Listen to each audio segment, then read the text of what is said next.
Carta nunca enviada, encontrada entre las páginas de un diario manchado por las lágrimas. España rural, año de 1847. Aquella noche de tormenta me trajo al mundo, pero también me arrancó de él para siempre. Las campanas del orfanato, Santa María de los Desamparados, resonaban como lamentos cuando Sor Matilde me encontró en el umbral, envuelta en trapos empapados y con este medallón de plata que ahora aprieto contra mi pecho. Tenía apenas días de vida, dicen las hermanas, pero ya el destino había decidido que conocería la orfandad antes que el amor. Si quieres más historias como esta, suscríbete al canal y activa las notificaciones. Los muros de piedra fría susurran historias que mi corazón infantil no logra descifrar. Cada mañana, cuando el sol se filtra por los vitrales rotos del corredor principal, veo danzar las partículas de polvo como almas perdidas que buscan su hogar. Yo también danzo así, suspendida entre la esperanza y el abandono, preguntándome si alguna vez alguien ha buscado a la niña que dejaron en esta puerta hace 7 años. Sor Agustina considera mi espíritu inquieto una maldición. Esperanza, me dice cada vez que me sorprende garabateando en mi cuaderno de hojas amarillentas. Las niñas como tú deben aprender sumisión, no sueños. Pero ¿cómo puedo sofocar esta llama que arde dentro de mí cuando escribo cartas a los padres que jamás conocí? En estas páginas les cuento sobre las flores marchitas del patio, sobre el gato tuerto que me sigue, sobre mis noches de insomnio mirando las estrellas a través de la ventana enrejada. El aire del orfanato huele a incienso rancio y resignación. Las demás niñas han aprendido a caminar con la cabeza baja, a murmurar oraciones como autómatas, a aceptar que su destino es servir en silencio hasta que la muerte las libere. Pero yo siento que hay algo más allá de estos muros, algo que me llama con la fuerza de una marea invisible. Anoche soñé con una mujer de cabellos dorados que me cantaba una canción que jamás había escuchado, pero que mi alma reconocía como propia. Sus ojos verdes, del mismo color que los míos, según me ha dicho Sor Matilde en un momento de ternura, derramaban lágrimas que caían como gotas de plata sobre mi frente. Al despertar, mi almohada estaba húmeda, pero no sabía si era por sus lágrimas soñadas o por las mías reales. El medallón que llevo al cuello tiene grabadas unas iniciales que no sé descifrar. I.M. Las letras están desgastadas por el tiempo, pero cuando las toco siento un calor extraño, como si guardaran el último suspiro de quien me lo dio. ¿Será acaso el único regalo que recibí de esa mujer que me abandonó? ¿O será la prueba de un amor que no pudo expresarse de otra manera? Hay días en que observo por la ventana del refectorio y veo pasar carretas cargadas de heno, familias que regresan del mercado, niños que corren libres por las calles empedradas. Entonces mi corazón se oprime como un puño cerrado, porque comprendo que yo soy la niña detrás del cristal, la que mira la vida desde la distancia, la que nunca ha conocido el calor de un abrazo sincero o la dulzura de una caricia maternal. Pero esta noche algo ha cambiado. Don Casimiro Venegas, el director del orfanato, ha visitado nuestro dormitorio con una sonrisa que helaba la sangre. Sus ojos pequeños y calculadores se han detenido en cada una de nosotras, como un comerciante que evalúa su mercancía. Mañana, ha susurrado con voz rasposa, algunas de ustedes conocerán un nuevo hogar. Sus palabras resonaron en el silencio como el eco de una promesa o de una amenaza.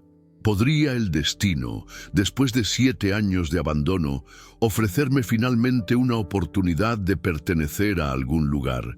Pero algo en la mirada de don Casimiro me advierte que lo que nos espera mañana no será precisamente la salvación que he estado esperando. Fragmento de diario escrito con manos temblorosas. El amanecer llegó con el sabor amargo de la premonición.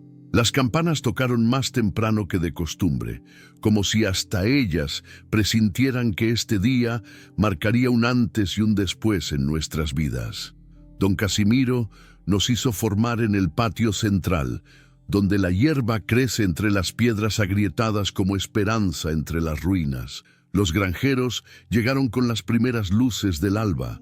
Sus botas pesadas resonaban contra el empedrado mientras sus miradas nos evaluaban como quien examina ganado en el mercado.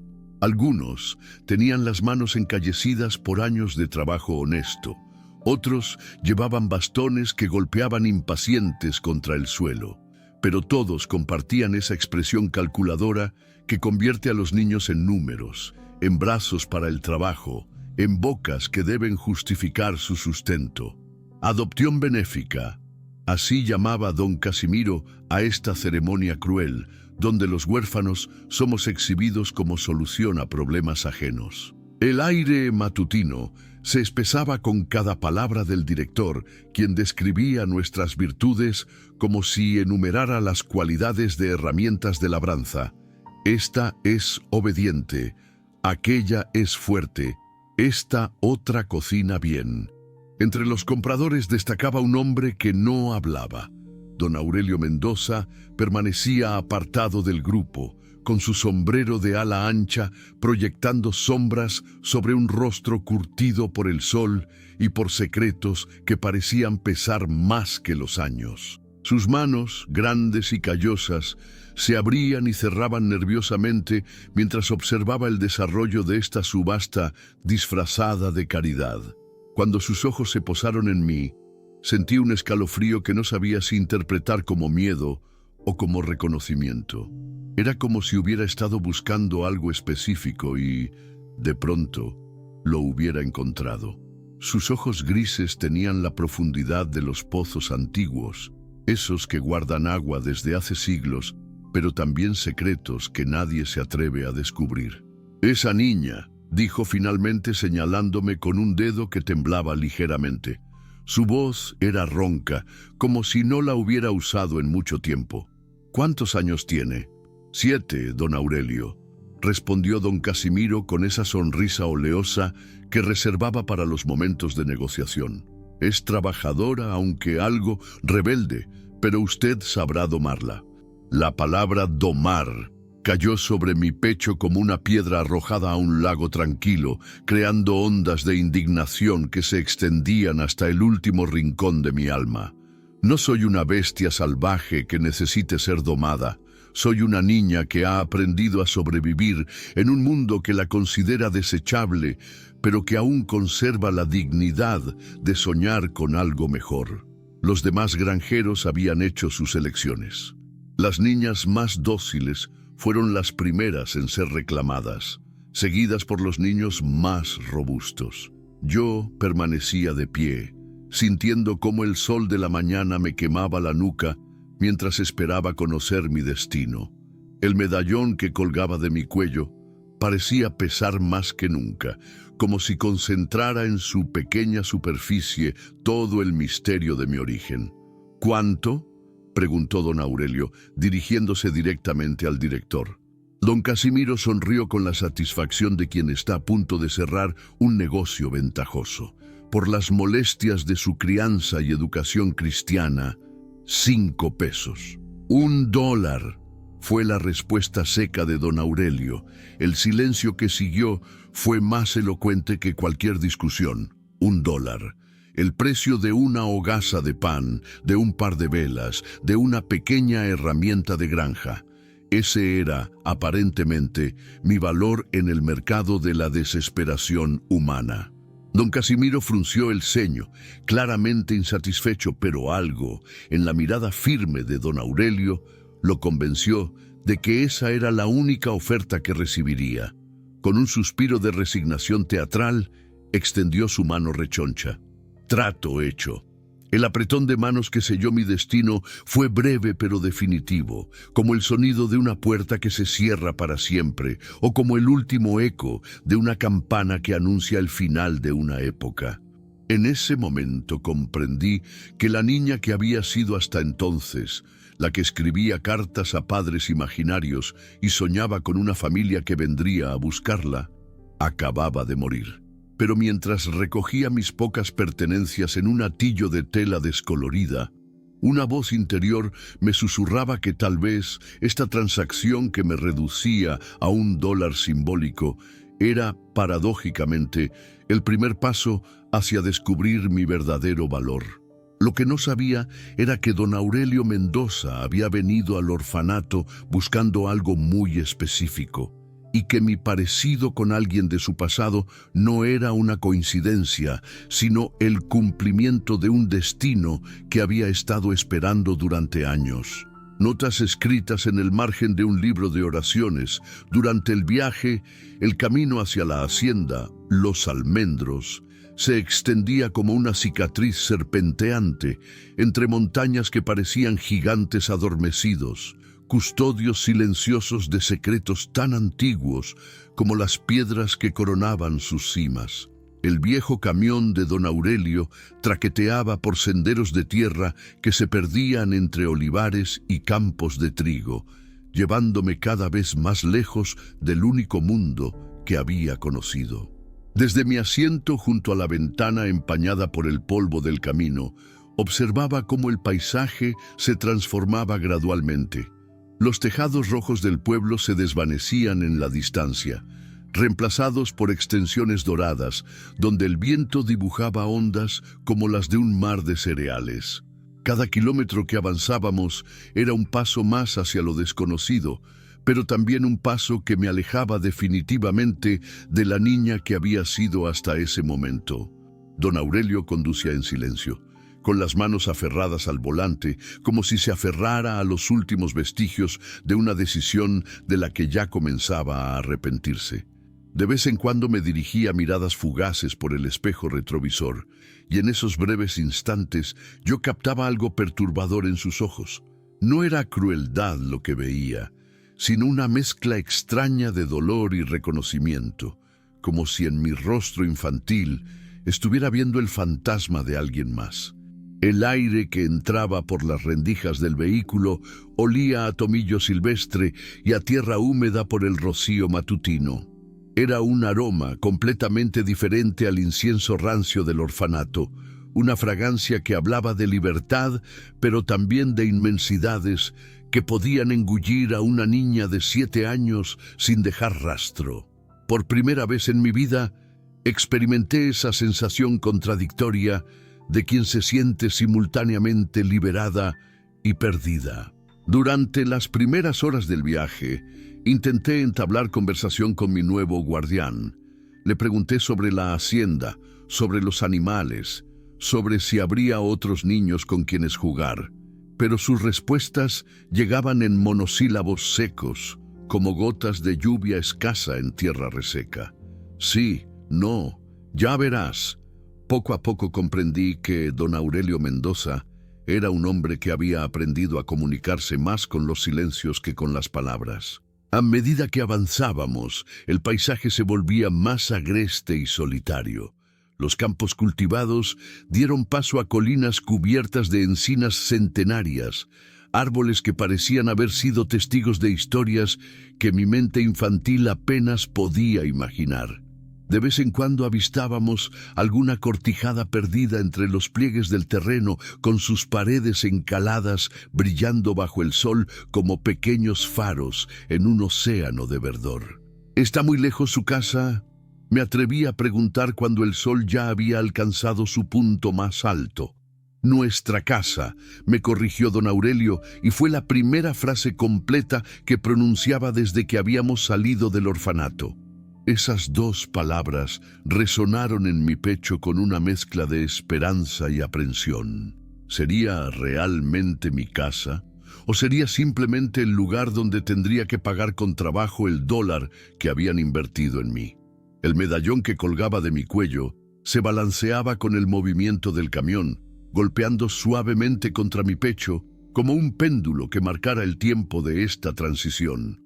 Las iniciales IM parecían quemarme la piel cada vez que las tocaba, como si guardaran un mensaje cifrado que mi corazón conocía, pero que mi mente aún no sabía descifrar.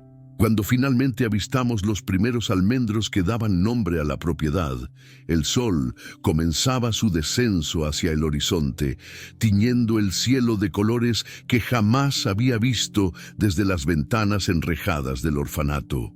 Los árboles formaban hileras perfectas que se extendían hasta donde alcanzaba la vista, como soldados en formación que montaran guardia sobre esta tierra que ahora sería mi hogar.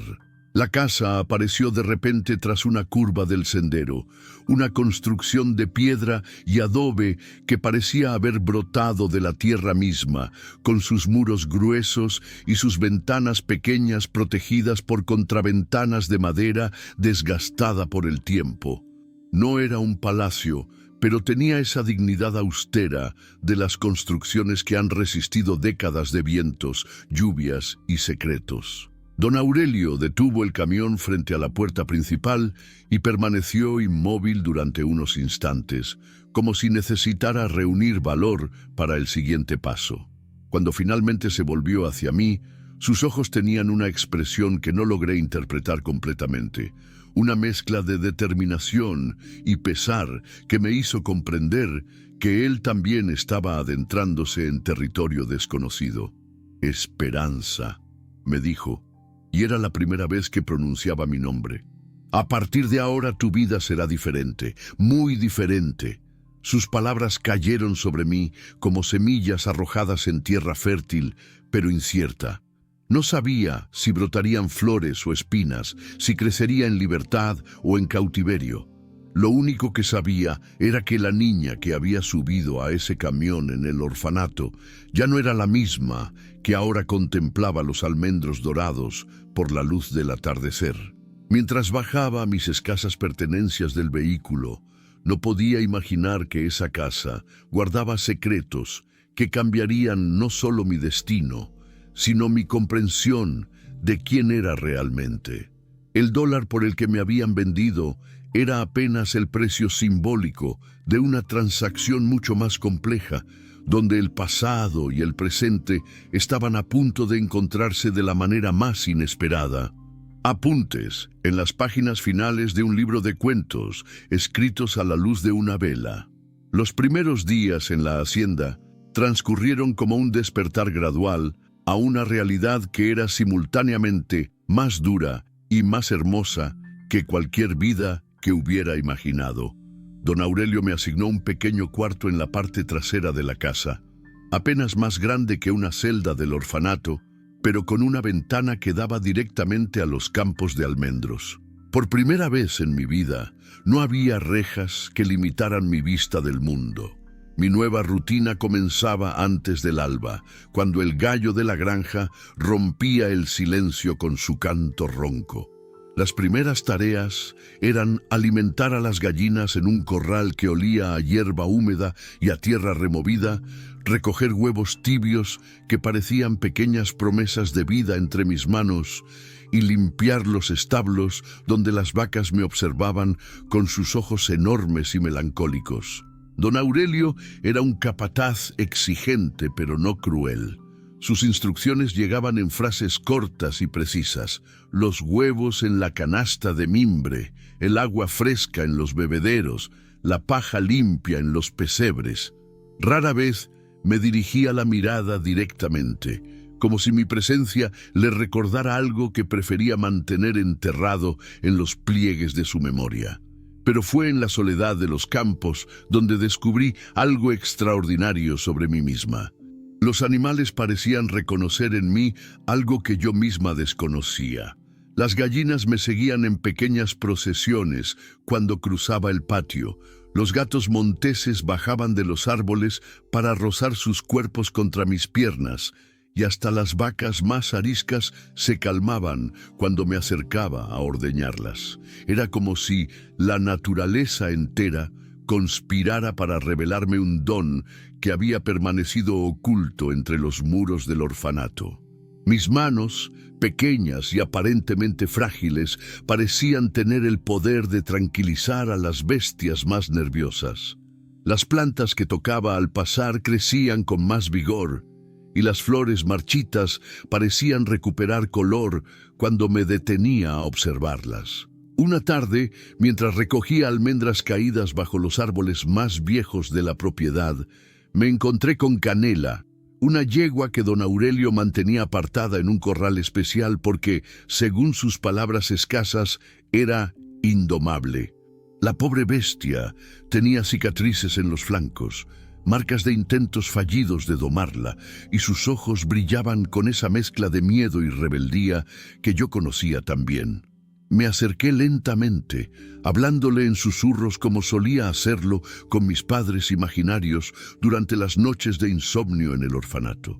Tranquila, hermosa, le dije mientras extendía mi mano hacia su hocico tembloroso. Yo también sé lo que es sentirse sola y asustada. Para mi sorpresa, Canela no retrocedió. Permitió que acariciara su cuello sudoroso y poco a poco se relajó hasta el punto de apoyar su gran cabeza contra mi hombro.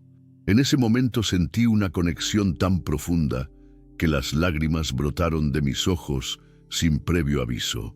Era como si hubiera encontrado una hermana en el sufrimiento, alguien que entendía el lenguaje de los abandonados. Don Aurelio apareció en el corral sin que yo lo notara, y cuando me volví, lo encontré observando la escena con una expresión que jamás le había visto. Sus ojos grises se habían suavizado, y por primera vez desde mi llegada vi un asomo de ternura en su rostro curtido.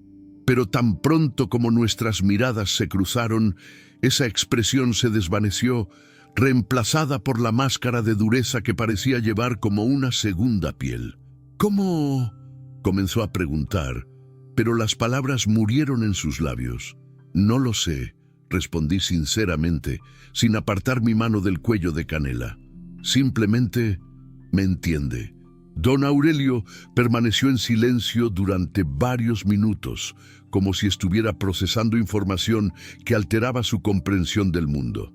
Finalmente se aclaró la garganta y dijo: «Mañana comenzarás a encargarte también de los caballos, pero ten cuidado, niña, no todos los dones son bendiciones». Sus palabras tenían el peso de una advertencia, pero también sonaban como una profecía. Mientras regresaba a la casa al atardecer, con las manos manchadas de tierra y el corazón lleno de una satisfacción que jamás había experimentado, me pregunté qué había querido decir exactamente.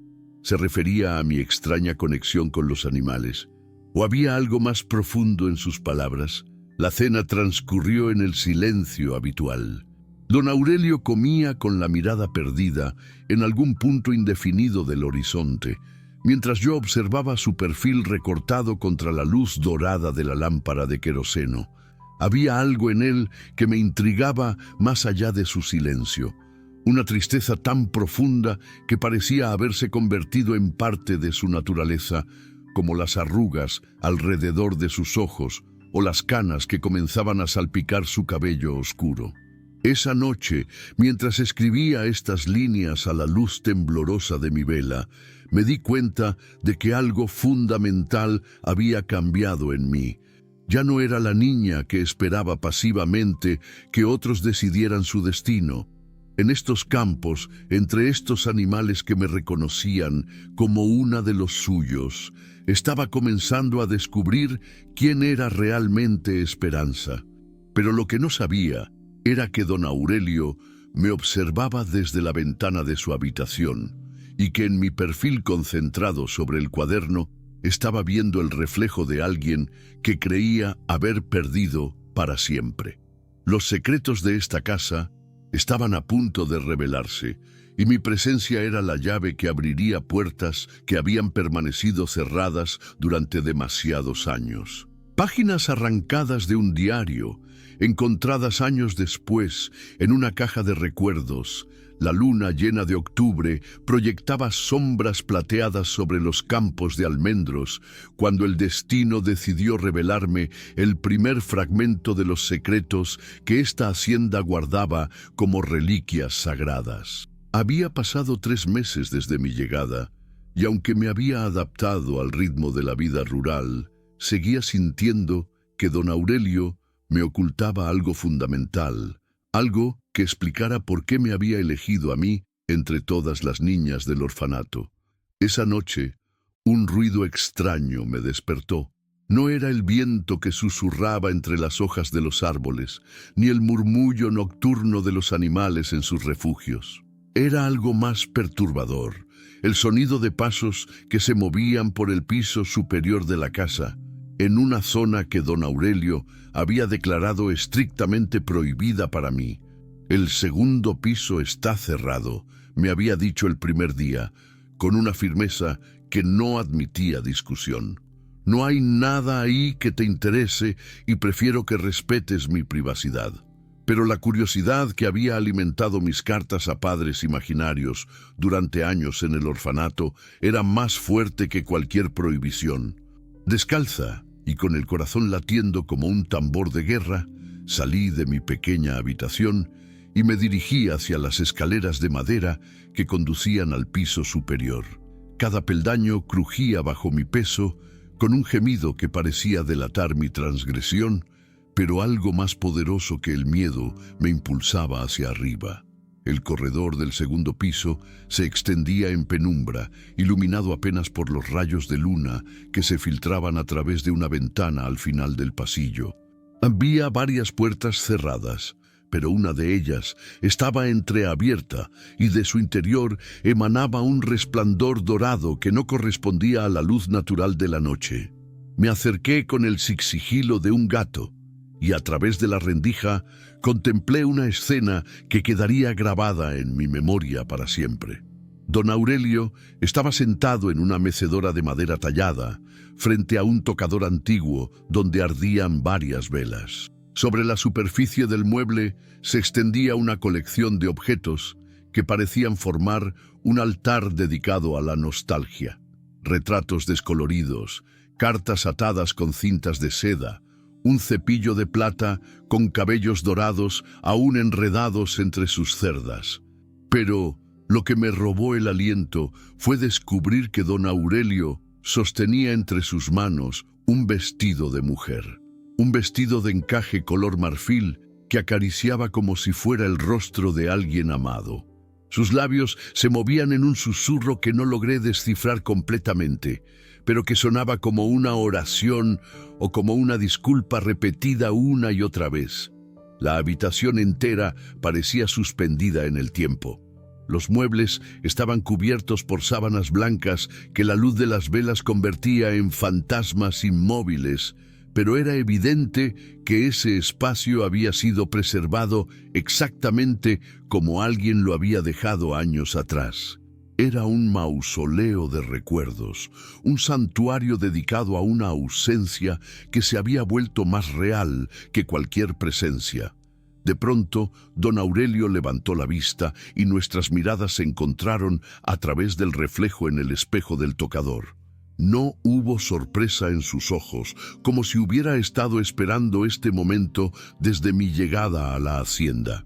Durante varios segundos que parecieron eternos, permanecimos inmóviles. Él, sosteniendo el vestido como un penitente, sostiene su cruz. Yo, aferrándome al marco de la puerta como náufrago a una tabla de salvación. «Pasa», me dijo finalmente, con una voz tan quebrada que apenas la reconocí como suya. Entré en la habitación con pasos vacilantes, sintiendo que cada movimiento me adentraba más profundamente en un misterio que cambiaría para siempre mi comprensión de este hombre taciturno que me había comprado por $1. Las velas proyectaban sombras danzantes sobre las paredes, creando la ilusión de que los retratos cobraban vida y me observaban con ojos que brillaban con secretos no revelados. «Se llamaba Elena», murmuró don Aurelio, devolviendo el vestido a su lugar sobre la cama que permanecía intacta desde hacía años. «Era mi esposa. Murió hace 5 años y desde entonces no he podido dejar ir nada de lo que fue suyo». Sus palabras cayeron sobre el silencio de la habitación como pétalos marchitos sobre una tumba reciente. Por primera vez desde mi llegada, veía a don Aurelio no como el granjero severo que controlaba cada aspecto de mi nueva vida, sino como un hombre quebrado por una pérdida que lo había transformado en prisionero de sus propios recuerdos. Me acerqué a uno de los retratos que descansaban sobre el tocador. La mujer de la imagen tenía cabellos dorados que caían en ondas suaves sobre sus hombros y sus ojos eran de un verde esmeralda que me resultó inquietantemente familiar. Se parecía a mí, susurré, más para mí misma que para él. Don Aurelio se estremeció como si mis palabras hubieran tocado una herida que creía cicatrizada. Sí, admitió con dificultad. Por eso te elegí a ti entre todas las niñas del orfanato. Cuando vi tus ojos verdes, cuando vi tu cabello castaño, con esos reflejos dorados, fue como si Elena hubiera regresado para recordarme que algunas deudas nunca se saldan completamente. La revelación me golpeó con la fuerza de una revelación divina. No había sido elegida por mi fuerza de trabajo o por mi docilidad. Había sido elegida porque era el espejo de un fantasma, la encarnación viviente de un amor que se negaba a morir. Era, literalmente, una niña comprada para llenar el vacío dejado por una mujer muerta. Mientras salía de esa habitación cargada de secretos y regresaba a mi pequeño cuarto, comprendí que mi vida en esta hacienda era más compleja de lo que había imaginado. No era simplemente una huérfana que había encontrado un hogar, sino una pieza en un rompecabezas de dolor y nostalgia que don Aurelio llevaba años tratando de completar. Y lo más inquietante de todo era que, mirándome en el pequeño espejo rajado de mi habitación, yo también comenzaba a ver el parecido. Habían transcurrido 7 años desde aquel día en que mi destino se selló por $1. 7 años en los que mi cuerpo infantil se había transformado en el de una joven de 14 años, forjada por el trabajo duro, pero también por la belleza salvaje de una naturaleza que me había adoptado como hija propia. Los almendros habían sido testigos de mi crecimiento, y sus ramas parecían extenderse protectoramente sobre una muchacha que ya no era la niña vulnerable que llegó con un hatillo de trapos descoloridos. La dureza del trabajo había esculpido músculos firmes en mis brazos, y mis manos, aunque pequeñas, podían sostener las riendas de los caballos más bravos o cargar fardos de heno que harían tambalear a otras jóvenes de mi edad. Pero era en mi mirada donde residía la transformación más profunda. Mis ojos verdes ya no reflejaban la esperanza ingenua de la infancia, sino una dignidad férrea que había brotado como flor silvestre entre las piedras de la adversidad. Don Aurelio había intentado moldearme según sus recuerdos de Elena, pero el espíritu que ardía dentro de mí se resistía a convertirse en eco de una mujer muerta. Una mañana de primavera, cuando encontré a Canela herida por un alambre de púas que algún trabajador negligente había dejado mal colocado, algo dentro de mí se quebró definitivamente. «Mira lo que has permitido que suceda», le grité a don Aurelio cuando lo encontré supervisando la cosecha de almendras, ignorando el dolor de la yegua que gimoteaba en el establo. «Canela está sufriendo por tu descuido, y tú actúas como si fuera simplemente otra herramienta rota». El silencio que siguió a mis palabras fue más elocuente que cualquier respuesta. Los trabajadores que nos rodeaban bajaron la vista, incómodos por presenciar una confrontación que sacudía las bases de autoridad en la hacienda. Don Aurelio me observaba con una mezcla de sorpresa y algo que no logré identificar completamente. ¿Respeto? ¿Temor? ¿Reconocimiento de que la niña sumisa que había comprado ya no existía? «Esperanza», murmuró finalmente, usando ese tono que reservaba para los momentos en que el fantasma de Elena parecía susurrarle al oído: «No me hables así. ¿Sabes cuál es tu lugar en esta casa?» «Mi lugar», repetí, saboreando cada palabra como si fuera un vino amargo que debía beber hasta la última gota. es junto a los seres que sufren y necesitan protección. Y si eso no te parece apropiado, tal vez deberías preguntarte por qué compraste una niña con ojos verdes, en lugar de buscar simplemente una trabajadora eficiente. La verdad de mis palabras cayó sobre él como lluvia sobre tierra reseca. Por primera vez en 7 años, vi en su rostro curtido algo parecido al miedo, el temor de un hombre que había construido su mundo alrededor de una ilusión y que ahora se enfrentaba a la realidad de que yo jamás sería el reemplazo que había estado buscando. Esa misma tarde, mientras curaba las heridas de Canela con ungüentos que había aprendido a preparar observando a los curanderos del pueblo, recibí una visita que cambiaría el curso de mi destino. Don Patricio Herrera, el médico que ocasionalmente visitaba la hacienda para atender a los trabajadores, llegó justo cuando el sol comenzaba su descenso hacia las montañas lejanas. Era un hombre de mediana edad, con cabello plateado que brillaba como metal bajo la luz del atardecer y ojos azules que irradiaban esa sabiduría serena que solo poseen quienes han dedicado su vida a aliviar el sufrimiento ajeno. Sus manos, finas y cuidadas, contrastaban notablemente con las mías, encallecidas por años de trabajo rural, pero había en su manera de moverse una gentileza que me recordaba vagamente a algo que había perdido hace mucho tiempo. ¿Tú has curado esta herida?, me preguntó examinando el trabajo que había hecho con Canela. Su voz tenía la cadencia musical de quienes han aprendido a usar las palabras como bálsamo para el alma. Asentí, sin apartar la mano del cuello de la yegua, que parecía haber encontrado en mi contacto un alivio que trascendía lo puramente físico. Don Patricio observó mis movimientos con atención científica, pero también con algo más profundo. Admiración genuina por una técnica que parecía nacer más de la intuición que del conocimiento formal. ¿Sabes leer, muchacha?, me preguntó entonces, y en esa pregunta aparentemente simple detecté el eco de posibilidades que jamás había imaginado. No, señor, admití, sintiendo por primera vez en años algo parecido a la vergüenza. En el orfanato, las lecciones de lectura estaban reservadas para los niños que mostraban vocación religiosa, y mi espíritu inquieto jamás había calificado para esa categoría. Los ojos de don Patricio brillaron con una luz que no logré interpretar completamente. Durante los minutos siguientes, me hizo preguntas que parecían diseñadas para medir no solo mi inteligencia, sino algo más sutil.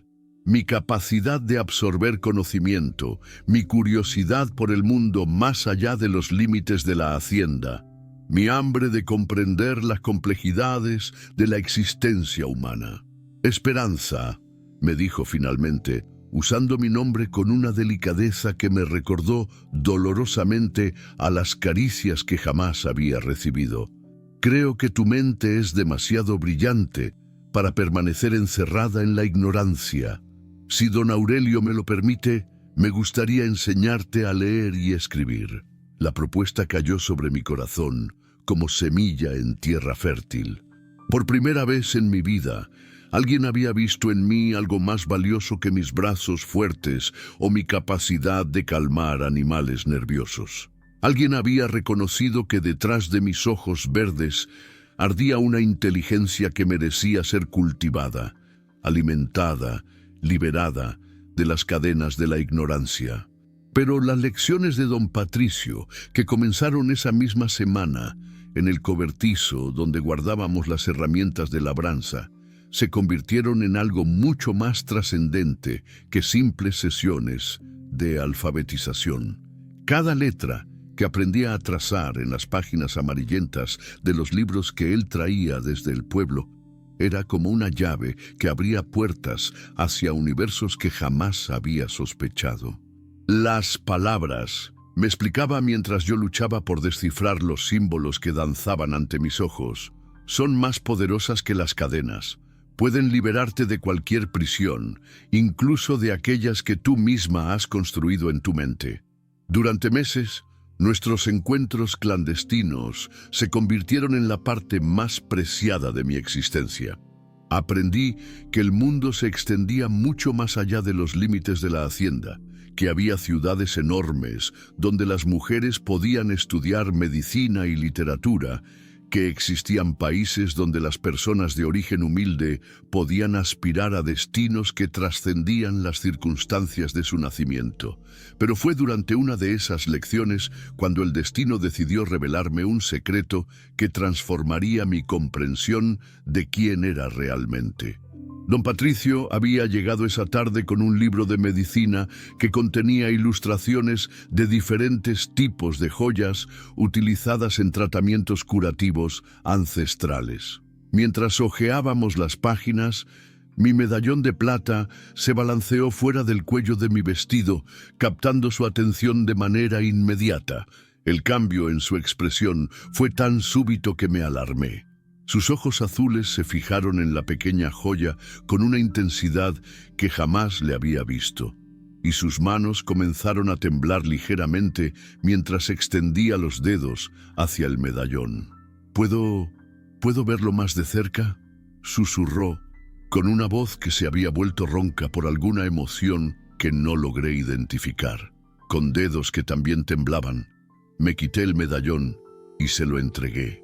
Don Patricio lo examinó bajo la luz dorada del atardecer que se filtraba por la ventana del cobertizo, girándolo entre sus manos como si fuera una reliquia sagrada que hubiera estado buscando durante décadas. «Dios mío», murmuró, y en esas dos palabras había tanto dolor y reconocimiento que sentí como si el suelo se moviera bajo mis pies. Este medallón, estas iniciales, IM, ¿sabes qué significan, Esperanza?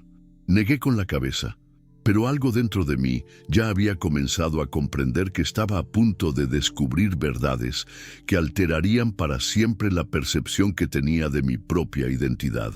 «Isabela Morales», dijo don Patricio, pronunciando cada sílaba como si fueran versos de una oración sagrada. «Este medallón perteneció a doña Isabela Morales de Santander, una de las mujeres más nobles y desafortunadas que he conocido en mi vida». El aire del cobertizo pareció espesarse, cargándose de electricidad, como antes de una tormenta. Mis pulmones luchaban por absorber oxígeno mientras mi mente intentaba procesar las implicaciones de lo que acababa de escuchar. Isabela Morales, podría ser que fue mi paciente durante varios años, continuó don Patricio, con la voz quebrada por recuerdos que parecían arrastrarlo hacia un pasado doloroso. Una mujer extraordinaria, inteligente, compasiva, pero víctima de un escándalo social que la destruyó. Su propio padre, don Rodrigo Santander, la desheredó cuando se enamoró de un hombre que consideraba indigno de la familia. Las palabras de don Patricio caían sobre mi conciencia como gotas de lluvia sobre tierra seca, empapando cada rincón de mi ser con revelaciones que cambiaban todo lo que había creído saber sobre mi origen. Isabela Morales de Santander, mi medallón. El parecido con Elena que tanto perturbaba a don Aurelio. Las piezas de un rompecabezas que había estado esperando durante 14 años comenzaban finalmente a encajar. «¿Qué le pasó?», logré susurrar, aunque parte de mí ya temía conocer la respuesta. «Desapareció una noche de tormenta», respondió don Patricio, devolviendo el medallón a mis manos temblorosas. «Estaba embarazada, desheredada, abandonada por su familia y por el hombre que había jurado amarla para siempre. Nunca supimos qué fue de ella o del niño que llevaba en su vientre». El silencio que siguió a sus palabras fue tan profundo que podía escuchar el latido de mi propio corazón resonando en mis oídos como tambores de guerra. Una noche de tormenta.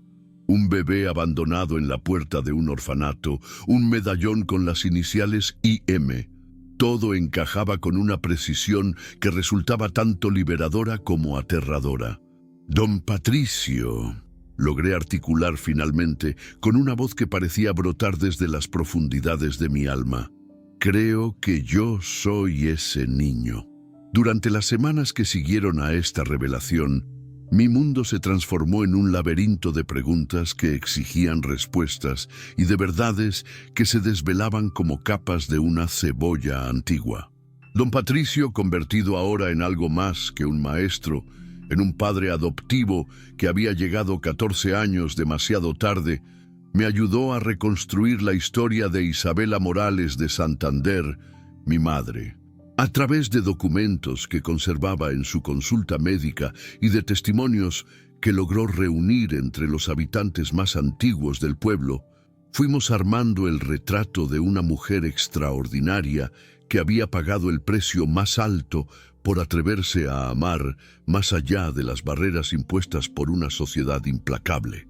Isabela había sido la hija menor de don Rodrigo Santander, una de las familias más prominentes de la región, propietaria de extensas tierras de cultivo y de una reputación familiar que se remontaba a varias generaciones.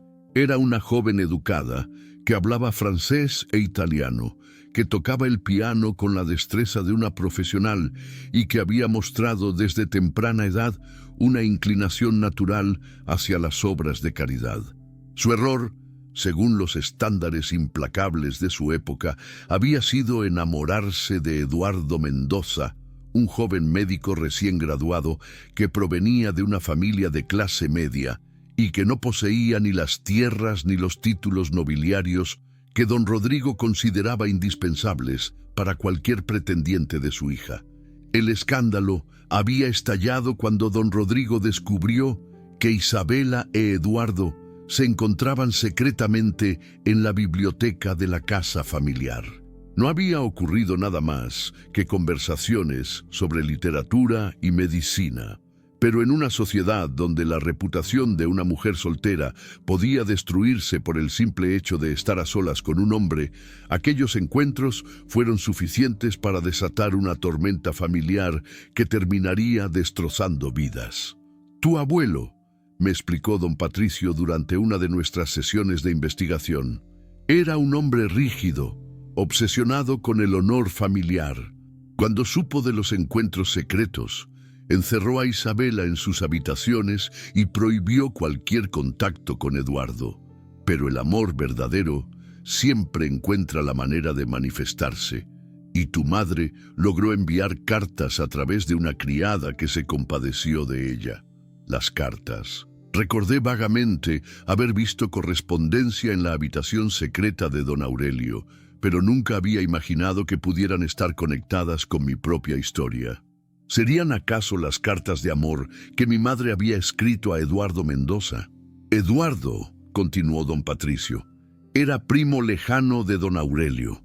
Por eso tu patrón tenía algunas de esas cartas, y por eso se sintió tan perturbado cuando te vio por primera vez. No solo eras el vivo retrato de Isabela, sino que representabas la materialización de una historia de amor que él conocía íntimamente.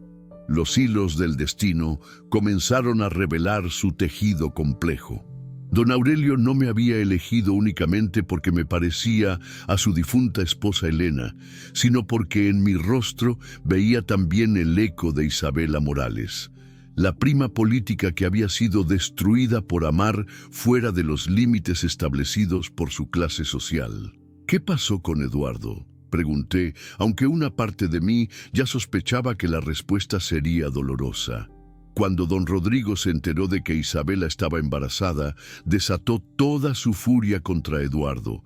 Lo acusó de deshonrar a la familia, utilizó sus influencias para arruinar su carrera médica y finalmente lo retó a duelo. Eduardo murió al amanecer del 15 de octubre de 1833, 2 semanas antes de que tú nacieras. La fecha resonó en mi mente como una campana fúnebre, 2 semanas antes de mi nacimiento. Mi padre había muerto sin saber que yo existía, sin poder ver los ojos verdes que había heredado de mi madre, sin poder sostener entre sus brazos a la hija que representaba la prueba viviente de un amor que había desafiado todas las convenciones sociales. Y mi madre, susurré, aunque ya había comenzado a imaginar el final de esta tragedia. Isabela no pudo soportar la pérdida, respondió don Patricio, enjugándose las lágrimas que habían comenzado a rodar por sus mejillas. Después del funeral de Eduardo, que su padre le prohibió asistir, cayó en una melancolía profunda. Cuando tú naciste, ella ya estaba gravemente enferma. Logró vivir apenas 3 días más, los suficientes para ponerte ese medallón al cuello y asegurarse de que alguien te llevaría a un lugar seguro.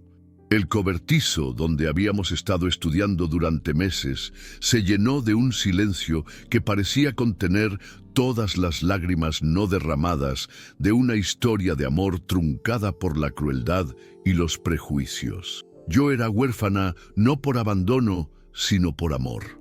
Mis padres habían muerto defendiendo un sentimiento que la sociedad de su época consideraba inadmisible, y yo era la única prueba que quedaba de que ese amor había existido y había sido real. Esperanza, me dijo don Patricio, tomando mis manos entre las suyas, con una ternura que contrastaba con la dureza de las revelaciones que acababa de compartir. Tienes una familia. Don Rodrigo Santander sigue vivo, aunque ya es un hombre muy anciano.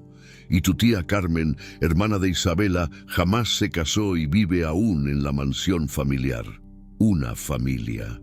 Después de 14 años de considerarme completamente sola en el mundo, descubría que tenía un abuelo y una tía que probablemente ni siquiera sabían de mi existencia, pero querrían conocerme. Serían capaces de aceptar a la nieta que representaba la materialización de un escándalo que habían intentado enterrar durante más de una década.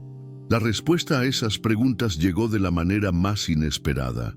Una semana después de mis conversaciones con don Patricio, mientras trabajaba en los establos durante una tarde particularmente calurosa, vi acercarse por el sendero de la hacienda una carroza elegante tirada por 2 caballos negros.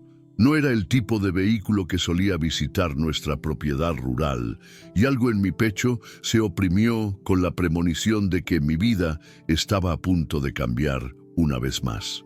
De la carroza descendió una mujer de aproximadamente 50 años, vestida de negro riguroso, pero con una elegancia que hablaba de décadas de refinamiento social. Su cabello, completamente canoso, estaba peinado hacia atrás, con una severidad que no lograba ocultar la belleza que había poseído en su juventud. Pero fueron sus ojos lo que me robó el aliento. Eran exactamente del mismo color verde esmeralda que los míos y brillaban con una mezcla de dolor, esperanza y reconocimiento que me hizo comprender inmediatamente quién era. Carmen Morales de Santander, mi tía, la hermana de mi madre, que había vivido 14 años sin saber que su sobrina crecía a pocos kilómetros de la mansión familiar, trabajando como sirvienta en una hacienda perdida entre almendros. Nuestras miradas se encontraron a través del patio empedrado, y en ese instante silencioso se desató una tormenta emocional que ninguna de las dos había anticipado. Ella vio en mi rostro el eco viviente de la hermana que había perdido. Yo vi en el suyo el reflejo de una familia que jamás había esperado encontrar. Isabela, susurró, y en esa palabra había 14 años de culpa, de búsquedas infructuosas, de noches de insomnio, preguntándose qué había sido de la hermana que había desaparecido en una noche de tormenta, llevándose consigo el último vestigio de inocencia de la familia Santander. Soy Esperanza, respondí, sin moverme del lugar donde había quedado petrificada por la sorpresa. Esperanza Morales. Había decidido, en ese momento que marcaba el final de mi antigua vida, adoptar el apellido de mi madre. Ya no sería más la niña sin nombre que había sido comprada por $1, sino la heredera de una historia de amor que había costado vidas, pero que había producido, paradójicamente, la mayor prueba de que algunos sentimientos trascienden incluso la muerte. La confrontación con mi abuelo don Rodrigo se desarrolló en el salón principal de la Mansión Santander, como una representación teatral donde cada palabra llevaba el peso de decisiones que habían marcado el destino de generaciones. La casa familiar se alzaba como un monumento al orgullo y la tradición, muros de piedra caliza que habían resistido siglos de historia, salones decorados con retratos de antepasados que observaban desde sus marcos dorados, muebles tallados a mano que habían sido testigos de secretos familiares que se transmitían como herencias malditas. Don Rodrigo Santander, a los 80 años, conservaba la postura erguida de quien había aprendido desde la infancia que la dignidad se mide por la rigidez de la columna vertebral. Sus cabellos, completamente blancos, enmarcaban un rostro surcado por arrugas que parecían haber sido talladas por años de decisiones implacables. Pero cuando me vio entrar en el salón acompañada por Carmen, sus ojos, del mismo verde que los míos, aunque apagados por el tiempo, se llenaron de lágrimas que no logró controlar. «Es ella», murmuró Carmen, situándose entre nosotros como mediadora de un encuentro que había estado esperando 14 años para producirse. «Es la hija de Isabela, padre. Es nuestra esperanza». El medallón de plata colgaba de mi cuello como una llave que finalmente había encontrado la cerradura apropiada. Lo saqué lentamente y se lo mostré a don Rodrigo, quien lo reconoció inmediatamente.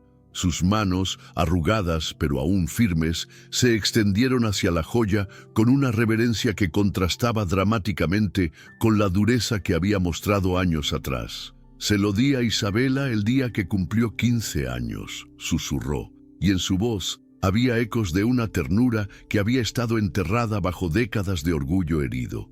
Era de su madre, mi querida esposa María Elena. Pensé que había desaparecido para siempre junto con mi hija. Durante las horas que siguieron, la verdad se desveló como pétalos que caen de una flor marchita.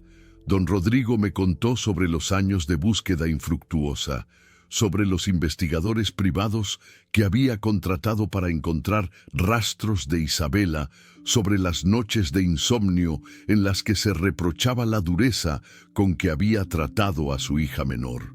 «Creí que estaba protegiendo el honor familiar», me explicó, mientras caminábamos por los jardines donde mi madre había jugado durante su infancia. No comprendía que el verdadero honor radica en proteger a quienes amamos, no en sacrificarlos en el altar de las apariencias sociales. La herencia que me correspondía por derecho de sangre incluía no solo propiedades y títulos nobiliarios, sino también la oportunidad de rectificar los errores que habían destruido a mis padres. Pero durante las semanas que pasé en la mansión familiar, redescubriendo mi identidad y conociendo a parientes que jamás había imaginado, comprendí que mi verdadera riqueza no residía en lo material que ahora podía reclamar.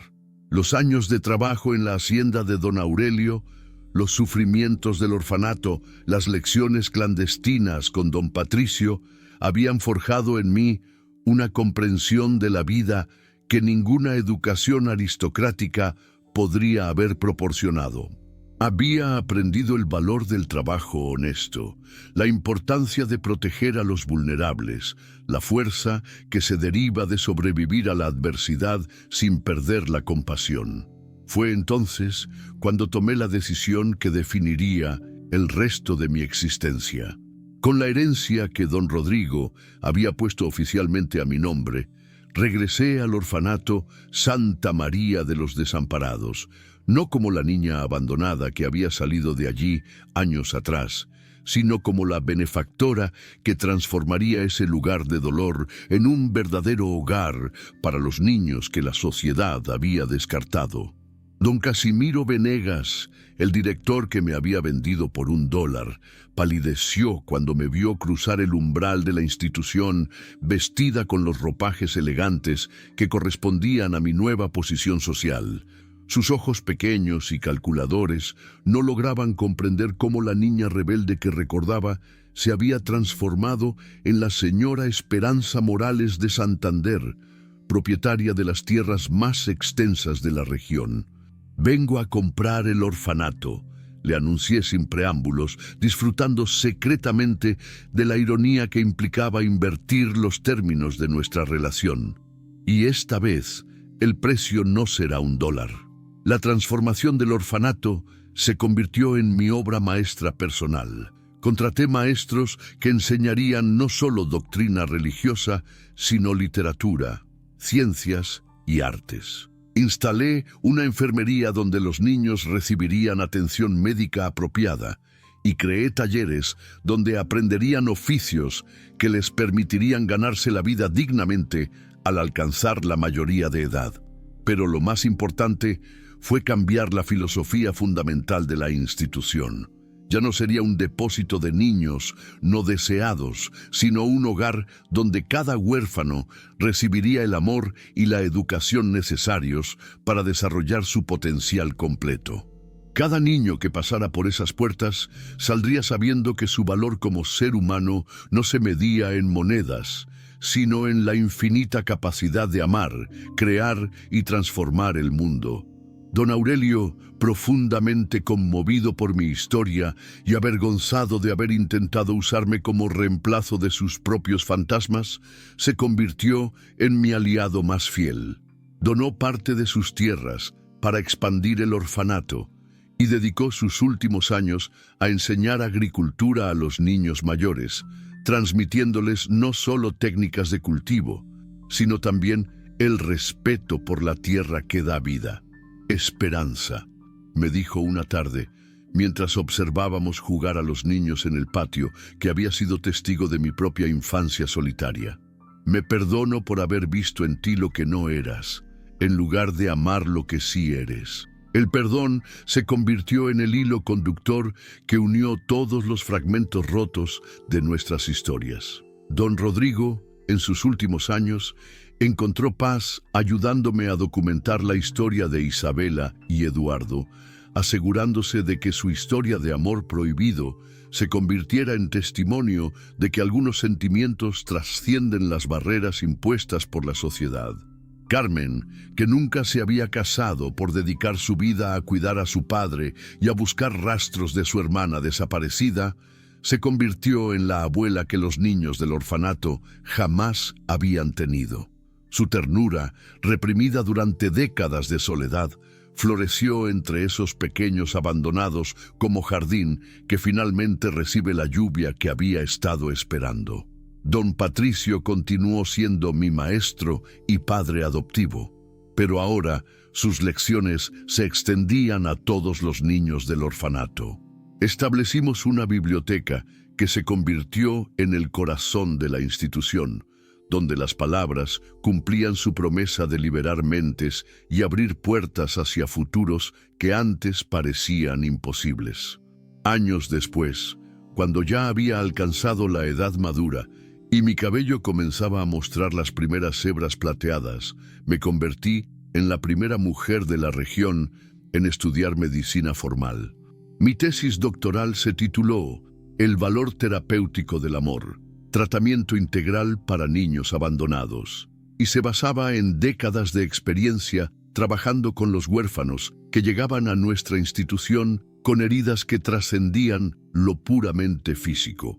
El orfanato se transformó en modelo para instituciones similares en todo el país.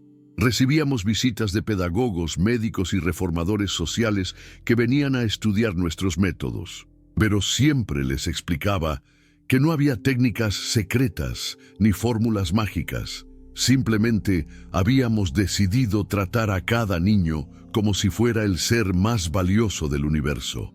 Una tarde de otoño, mientras revisaba los libros de cuentas en mi despacho, encontré entre mis papeles personales el recibo original de mi adopción. El documento que certificaba que don Casimiro había recibido $1 por entregarme a don Aurelio Mendoza. Lo conservé como recordatorio de que el valor de una persona jamás puede medirse en términos monetarios. Canela, la yegua que había sido mi primera hermana en el sufrimiento, Vivió hasta una edad muy avanzada, pastando libremente en los campos que rodeaban el orfanato. Los niños la visitaban cada tarde y ella parecía entender que su papel era enseñarles que la libertad y la dignidad son derechos que ninguna criatura debe perder, sin importar cuán difíciles hayan sido sus circunstancias. Cuando don Rodrigo murió a los 90 años, sus últimas palabras fueron: «Dale a Esperanza mi bendición y dile que Isabela estaría orgullosa de la mujer en que se ha convertido su hija». Su muerte marcó el final de una época, pero también la consolidación de una nueva era donde el apellido Santander ya no representaba orgullo aristocrático, sino servicio desinteresado hacia quienes más lo necesitaban. Mi historia se extendió más allá de las fronteras de nuestra región. Periodistas llegaban desde las grandes ciudades para entrevistar a la huérfana que se convirtió en benefactora. Pero yo siempre corregía ese titular. No me había convertido en benefactora a pesar de haber sido huérfana, sino precisamente porque la experiencia del abandono me había enseñado el valor infinito de pertenecer a algún lugar. En mis últimos años, cuando ya había entrenado a sucesores capaces de continuar la obra del orfanato, me dediqué a escribir las memorias que ahora reposan en la biblioteca de la institución. Quería que cada niño que llegara allí supiera que su historia, por dolorosa que fuera, podía convertirse en el fundamento de algo hermoso. El medallón de plata que había llevado al cuello durante toda mi vida encontró finalmente su lugar apropiado.